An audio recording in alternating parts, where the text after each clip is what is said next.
Pemanasan global atau global warming tentunya sudah tidak asing bagi kalian. Global warming adalah isu nyata yang tengah kita hadapi. Berbagai cara dan inovasi terus kita upayakan untuk menstabilkan suhu bumi. Namun, pernahkah kalian berpikir, hal apa yang berkontribusi besar dalam pemanasan global yang kita hadapi saat ini? Apakah asap kendaraan?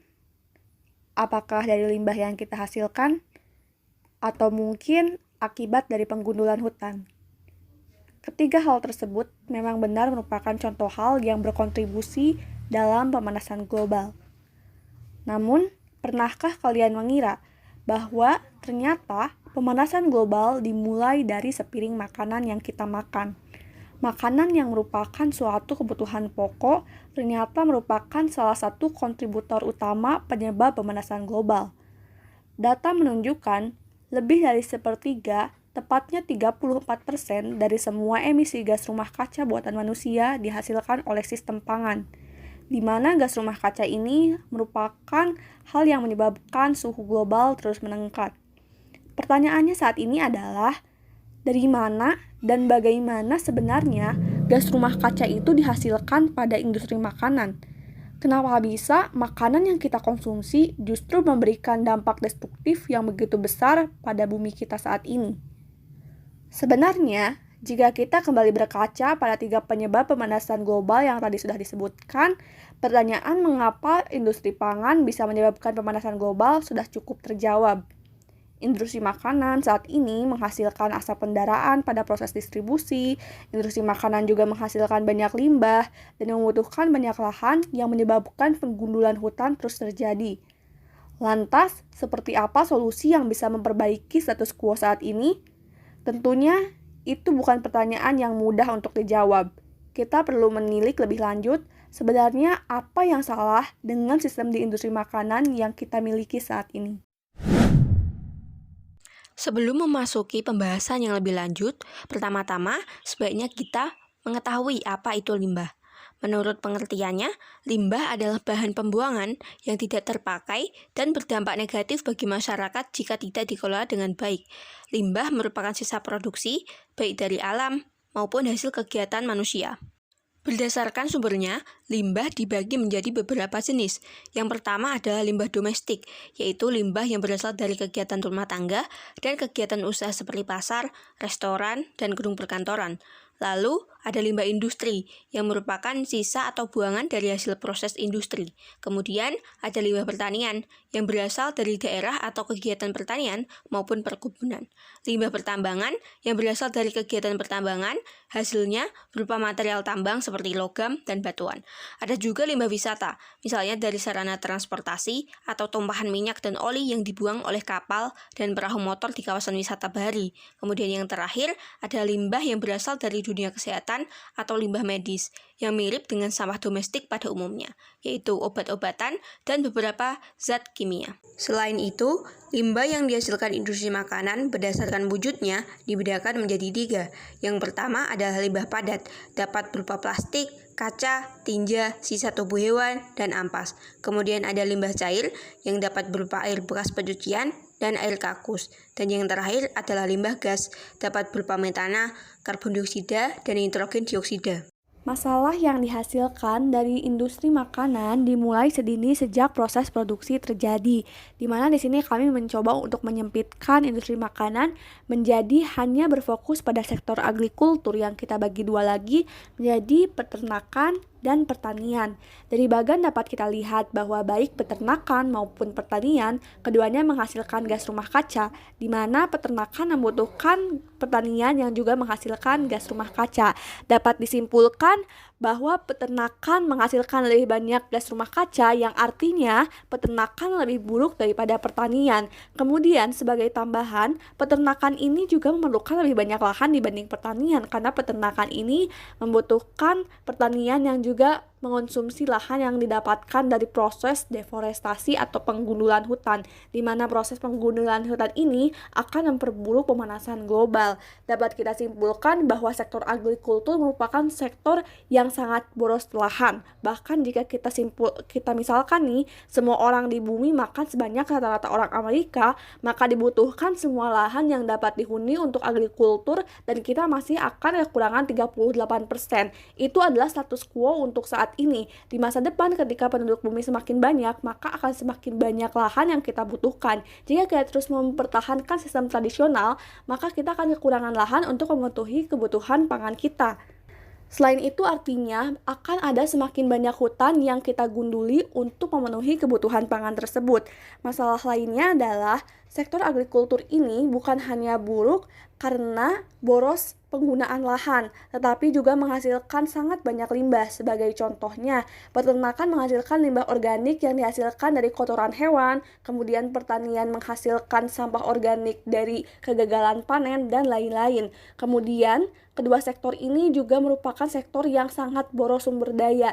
Jika kita lihat dari penggunaan air yang ada di peternakan untuk membersihkan hewan ternak, untuk membersihkan kandang, dan lain-lain, tentunya air yang digunakan pun tidak sedikit. Oleh karena itu, kita memerlukan solusi yang dapat meminimalisir gas rumah kaca, meminimalisir penggunaan lahan, meminimalisir input, meminimalisir penggunaan air, dan juga meminimalisir dihasilkannya limbah organik dan limbah anorganik. Selanjutnya di tahap distribusi. Sebelumnya kita ketahui bahwa kemasan merupakan salah satu faktor paling penting dalam proses pendistribusian makanan. Nah, pengemasan yang tepat tentunya dapat memperpanjang umur suatu produk, sehingga nantinya dapat meminimalisir jumlah makanan yang rusak dan kerugian secara ekonomi pun dapat lebih dihindari. Namun sayangnya limbah kemasan makanan, khususnya yang terbuat dari plastik, kini menjadi masalah besar bagi lingkungan. Nah, menurut penelitian atau data dari Gina Jembeck Universitas Georgia, pada tahun 2010 ada sekitar 275 juta ton sampah plastik di seluruh dunia. Sekitar 4,7 sampai 12,7 juta ton sampah terbuang ke laut dan setiap 1 menitnya, sampah plastik yang dibuang ke laut itu setara dengan 1 truk penuh. Begitu mengerikannya kondisi sampah plastik di dunia. Sedangkan data pada tahun 2010 menyatakan bahwa Indonesia menghasilkan sampah plastik sebesar 3,22 juta ton dengan sekitar 0,48 sampai 1,29 juta ton diantaranya mencemari lautan. Data tersebut menempatkan negara kita Indonesia menduduki peringkat kedua negara penyumbang sampah plastik terbesar ke lautan dunia setelah Cina. Data lain dari penelitian yang diadakan oleh The Economist Intelligence Unit atau EIU pada tahun 2017 masih menempatkan Indonesia di posisi kedua sebagai negara penghasil sampah makanan terbanyak di dunia, yaitu ada sekitar 300 kilo per individunya. Bisa terlihat bahwa keadaan ini merupakan kondisi yang cukup miris bila kita bandingkan dengan tingkat kelaparan di Indonesia yang masih dalam kategori serius. Nyatanya jumlah tersebut sebenarnya mampu menghidupi 28 juta atau 11% dari penduduk di Indonesia. Nah, di tingkat distribusi banyak sampah makanan yang dihasilkan. Biasanya berasal dari pasar tradisional ataupun supermarket yang ada di sekitar kita, seperti produk-produk makanan yang sudah expired. Pada tahap distribusi, makanan banyak terbuang biasanya disebabkan karena pengemasan yang kurang ataupun tidak efektif. Jadi, membuat bahan makanan tersebut lebih cepat rusak dan pada akhirnya terbuang. Selain itu, kesalahan teknik penyimpanan juga membuat makanan lebih cepat kadaluarsa dan busuk sebelum mencapai tahap retail atau pasar. Kemudian, kesulitan akses menuju retail atau pasar juga menjadi pengaruh dalam proses pendistribusian. Nah, infrastruktur transportasi yang buruk di suatu negara dapat menjadi penghambat dan penyebab terjadinya food loss and waste dalam tahap ini. Seperti yang sebelumnya saya sebutkan bahwa supermarket menjadi tahapan di mana banyak menghasilkan sampah makanan, terutama di negara-negara berpenghasilan tinggi. Penyebabnya itu bisa dari perusahaan retail yang menimbun produk terlalu banyak, karena mungkin perusahaan tidak tepat ketika menghitung perkiraan sehingga mereka menjual terlalu banyak produk makanan dan pada akhirnya permintaan konsumen tidak mencapai perkiraan. sehingga terjadilah food loss. Kemudian ada peningkatan standar produk seperti standar penampilan suatu produk, membuat banyak barang yang ditolak oleh perusahaan retail sehingga menyebabkan barang tersebut tersisa dan pada akhirnya terbuang sia-sia. Selanjutnya adalah permasalahan limbah makanan pada proses konsumsi. Menurut penelitian yang dilakukan untuk organisasi pangan dan pertanian, sekitar sepertiga dari seluruh makanan yang diproduksi untuk manusia di seluruh dunia terbuang begitu saja. Jumlahnya diperkirakan mencapai 1,3 miliar ton sampah di seluruh dunia setiap tahun. Di Indonesia sendiri, menurut kajian dari Kementerian Perencanaan Pembangunan Nasional, sampah makanan yang terbuang di Indonesia sejak tahun 2000 hingga 2019 mencapai 23 hingga 48 juta ton per tahun atau setara 115 hingga 184 kg per kapita per tahun. Di mana masih dengan data yang sama menunjukkan komposisi sampah nasional paling tinggi disumbang oleh sampah rumah tangga. Hal ini ternyata disebabkan oleh beberapa faktor atau perilaku konsumen yang kadang tampak kecil tapi sebenarnya berdampak besar. Yang pertama adalah penyimpanan yang kurang baik, menyebabkan pangan rusak dan terbuang sia-sia. Hasil kajian juga menemukan tidak sedikit masyarakat yang menyimpan bahan makanan di dalam kulkas hingga busuk dan terbuang. Yang kedua adalah preferensi konsumen. Biasanya terjadi di pedagang atau toko bahan pangan di mana bahan baku makanan yang tidak lazim oleh masyarakat Indonesia tidak dibeli sehingga akhirnya terbuang. Kemudian yang ketiga adalah porsi berlebih. Adanya pemikiran yang dianut seperti lebih baik lebih banyak daripada kurang. Cara pikir ini harus diubah. Jika memang tidak sanggup dihabiskan, sebaiknya tidak dipesan sebanyak itu. Dan jika memang bersisa sebaiknya selalu dibawa pulang untuk dikonsumsi kembali. Jika hal ini tetap dibiarkan begitu saja, dampak yang ditimbulkan oleh food waste ini tidak main-main, mulai dari pencemaran air dan emisi gas, membuang-buang air, ledakan sampah, hingga pemanasan global. Oke, di sini kita bisa langsung membahas mengenai sebenarnya apa sih inovasi dan solusi yang kita butuhkan untuk mengatasi masalah-masalah tersebut yang disebabkan oleh sistem industri makanan kita saat ini. Kita memerlukan sebuah inovasi atau teknologi yang dapat menciptakan industri makanan yang lebih efisien dan menghasilkan lebih sedikit limbah. Nah, dengan mempertimbangkan bahwa industri makanan yang berbasis hewani tersebut memiliki banyak dampak negatif bagi lingkungan, maka kami berpendapat bagaimana jika kita bisa mengurangi ketergantungan kita dalam mengonsumsi produk-produk hewani khususnya daging. Karena menurut data, kita melihat bahwa sebenarnya jika kita ambil salah satu contoh pertanian saja seperti peternakan sapi, maka peternakan sapi sudah menghasilkan 15% emisi gas karbon rumah kaca yaitu metana yang berdampak jauh lebih buruk daripada karbon dioksida. Itu baru peternakan sapi saja dan belum meliputi peternakan-peternakan lainnya. Kemudian sebelumnya juga sudah dibahas bahwa peternakan itu sangat boros lahan dan juga menghasilkan banyak limbah. Tentunya kita memerlukan upaya untuk mengurangi ketergantungan kita dalam mengonsumsi produk hewani.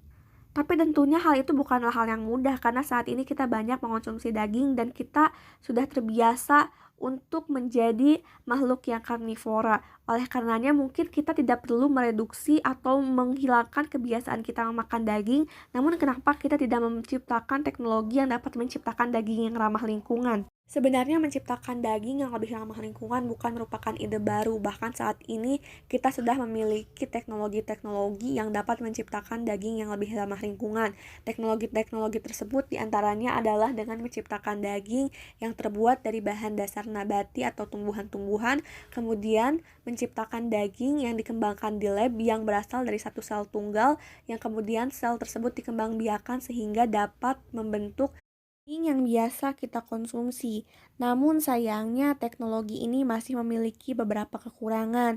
Kekurangan yang kami sorot di sini adalah bahwa rasa dari daging tersebut berbeda dengan daging yang biasa dikonsumsi melalui penyembelihan tradisional.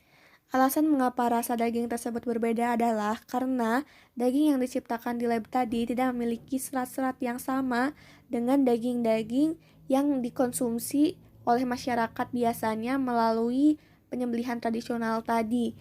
Di sini kami melihat bahwa inovasi yang patut dikembangkan adalah bagaimana jika kita mengembangkan teknologi printer 3D yang berfokus untuk meniru tekstur-tekstur pada makanan sehingga dapat menghasilkan suatu bahan pangan dengan serat atau tekstur tertentu yang diinginkan. Dengan demikian, daging-daging buatan tersebut dapat semakin menyerupai daging yang biasa kita konsumsi sehingga tingkat ketergantungan masyarakat dengan daging yang diperoleh dari peternakan tradisional bisa berkurang sehingga dampak yang ditimbulkan pada lingkungan pun akan semakin lebih sedikit. Keunggulan dari daging buatan ini selain juga lebih ramah lingkungan tetapi dapat menghasilkan pangan yang lebih banyak dibandingkan daging tradisional dan juga dapat dilakukan dengan waktu yang lebih cepat. Sebagai contoh, ketika kita membahas tadi mengenai lab grown meat tadi, lab grown meat diciptakan dari satu sel tunggal yang kemudian dapat membentuk daging. Dari hal ini, kita bisa melihat bahwa tentunya akan lebih banyak daging yang dihasilkan yang dapat memenuhi kebutuhan pangan manusia di masa depan. Oleh karenanya, teknologi ini cocok sekali untuk terus dikembangkan dengan menambahkan inovasi yang kita sebutkan tadi untuk memperbaiki kualitas daging yang dihasilkan. Dari situ kita bisa belajar bahwa dengan memperbaiki satu aspek saja, yaitu aspek produksi, kita sudah mampu mereduksi banyak limbah yang dihasilkan dari industri makanan. Apalagi jika kita mengupayakan aspek-aspek lainnya untuk kita berikan inovasi agar jumlah limbah yang dihasilkan juga bisa tereduksi. Namun tentunya limbah-limbah dari industri makanan ini tidak bisa benar-benar kita hilangkan, akan selalu aja limbah yang dihasilkan. Namun kita untungnya sudah mempunyai beberapa solusi ataupun inovasi untuk mengatasi masalah limbah ini dan mengubah limbah tersebut menjadi hal-hal yang lebih bermanfaat seperti menjadi energi ataupun menjadi barang-barang terbarukan. Meskipun begitu, bukan artinya kita bisa dengan seenaknya menumpuk limbah karena sudah ada teknologi yang bisa mengubah limbah tersebut menjadi hal yang lebih bermanfaat. Akan lebih mudah bagi kita untuk berupaya mereduksi limbah seperti contohnya dengan tidak membuang-buang makanan dan juga menggunakan plastik seperlunya. Tentunya kesadaran dari masing-masing individu akan sangat membantu dalam mengatasi permasalahan limbah yang ada di industri makanan maupun di industri-industri lainnya.